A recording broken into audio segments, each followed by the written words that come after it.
All right, so today we're going to talk a little about how to help our teams focus a little more in the way of learning and improvement, even in the midst of 6-on-6 competition.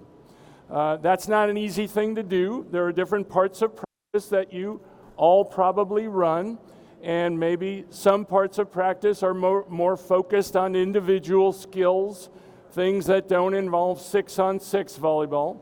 But ultimately, we're trying to help people apply those skills and apply that learning and that improvement to the actual game of 6-on-6 volleyball.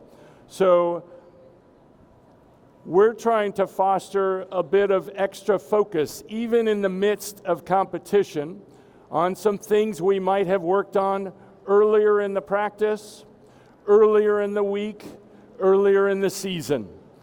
And another thing we would do, I would just say, is that sometimes when we're playing some kind of 6-on-6 activity in the course of practice, it's easy to forget what we were working on earlier that day individually. Maybe we were working on coverage, maybe we were working on hitting line, things like that. So we're trying to make it a little easier for our people to both compete and remember a little the focus we're working on for that day.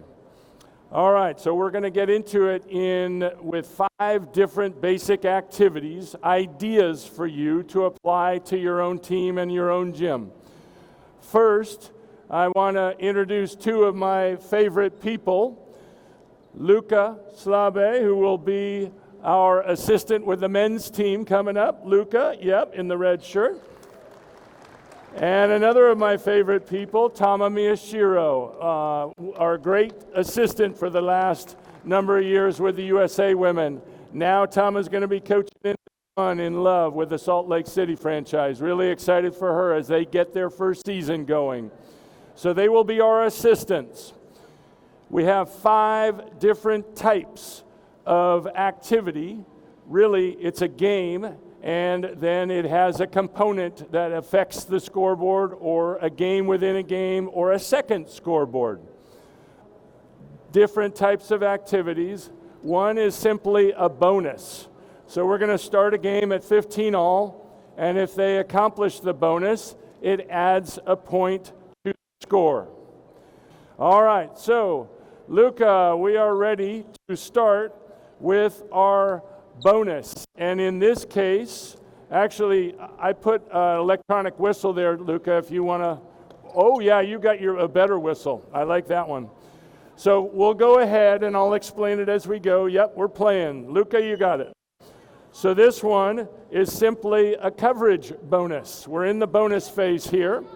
And so if we cover, so she's thinking, how do I get the extra point? She's already might be trying to put the ball into the block, get it back, and the objective is we get an extra point if we cover and win the rally. So we'll see a few more. And yes, that was a point for that team. Thank you on the big board.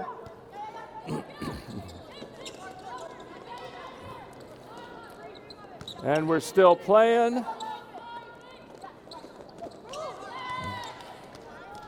We keep going.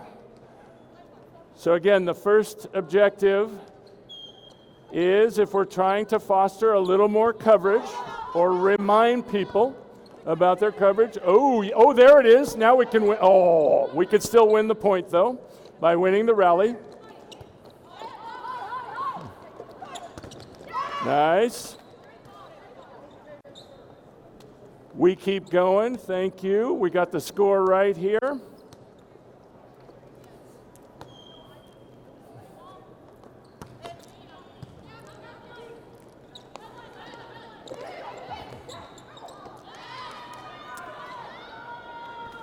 I see the beginning of some solutions here. Keep it going, Luca. If we miss a serve, we serve in a controlled serve, a replacement, so a team can get another coverage opportunity there. We haven't come up with one yet, but I'm seeing some hitters trying to create the opportunity to get the bonus point. So there's a little more mindfulness and intent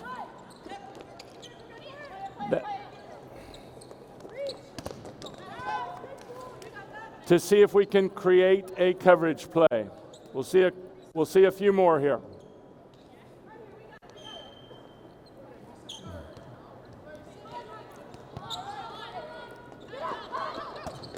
Woo!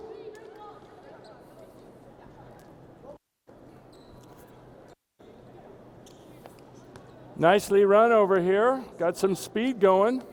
Oh, and they've worked out their sharing system. Wonderful. Here's our chance. Here's our chance. Oh!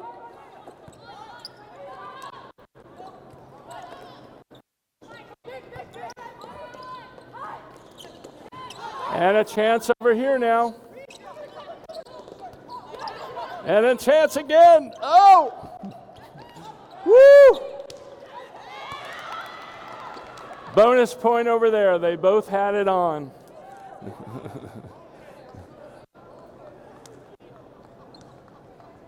Nice hustle, both teams.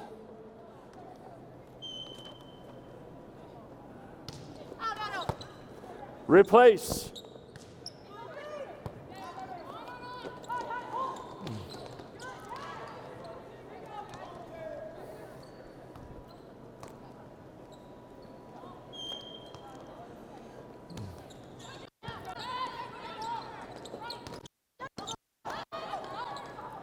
Nice hustle.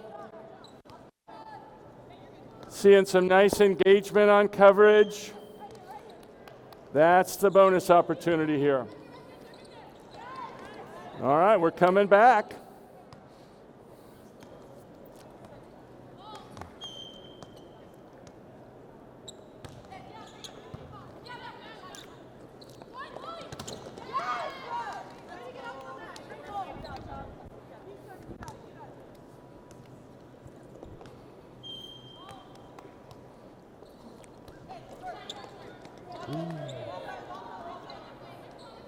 Oh, that's right.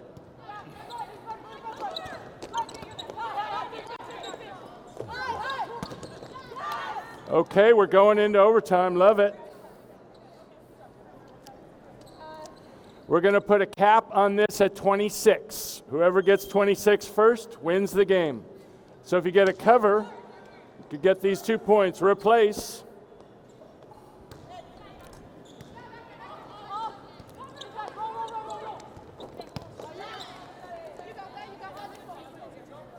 Thank you. Set point.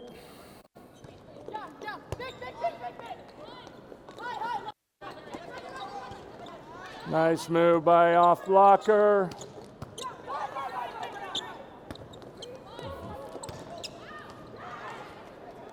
It's all down to this point.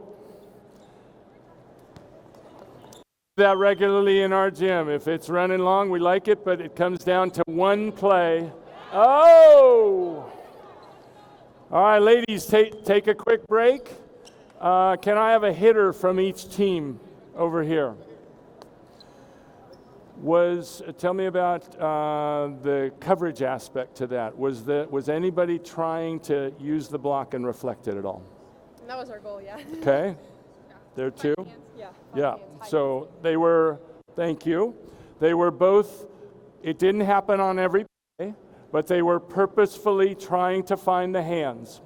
That's something, especially at lower levels, players tend to be very fearful or avoiding the block. So this is, for one thing, just getting people more comfortable. That block, which can be a strength of an opponent, we can turn it into a weakness by using it to keep the ball on our side more. So that's really powerful. We didn't succeed every time, but what I saw was the attempt. And what we're trying to do is our players experiment, explore, try new stuff. Sometimes they'll screw it up. That's all right. Sometimes I screw up things. Sometimes we coaches do too. Thank you, ladies. We'll set it up in a second. But to explore and to try this and make it okay, even in the course of competition, as we're going to try to win that set.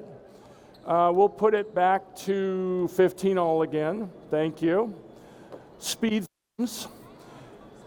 So we're trying to get people to use something new in the course of competition that can be really useful in a game, especially against an opponent with a particularly strong block. And we can turn that strength of theirs into a strength of ours.